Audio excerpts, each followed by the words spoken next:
മാത്രമേ പറയാനുള്ളൂ. അത് ഈ ധ്യാനത്തിലൂടെ എനിക്ക് ഒത്തിരി അനുഭവം ഉണ്ടായി. പക്ഷേ ഒരു കാര്യം എന്ന് പറയുന്നത് ദൈവിക ജ്ഞാനത്തിന് വേണ്ടി പ്രാർത്ഥിക്കുക. ഇപ്പോൾ എനിക്ക് ഒരു പ്രാർത്ഥനയുള്ളൂ എൻ്റെ ഉള്ളിൽ.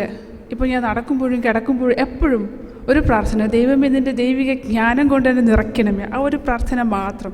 അത് നമ്മുടെ ജീവിതത്തിൽ ഏറ്റവും അത്യാവശ്യമായ ഒരു കാര്യമാണ്. കാരണം നമ്മൾ ബൈബിള് ഞങ്ങൾ പരസ്പരം പറഞ്ഞപ്പോൾ ഒരു പോയിൻ്റ് ഉണ്ടായി.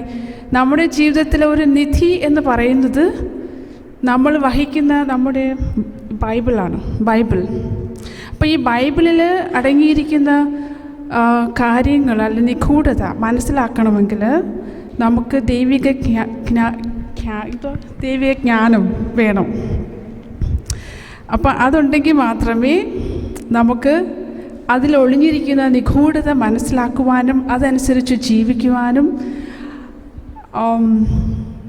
അതുവഴി നമ്മുടെ ലൈഫ് ഫോം ചെയ്യുവാനും നമ്മുടെ ഫോം ചെയ്ത ലൈഫിലൂടെ മറ്റുള്ളവരെ ദൈവത്തിലേക്ക് ആനയിക്കുവാനും സാധിക്കത്തുള്ളൂ. അതുകൊണ്ട് ആ വലിയ അനുഗ്രഹത്തിനായി നമുക്ക് പരസ്പരം പ്രാർത്ഥിക്കാം. Thank you.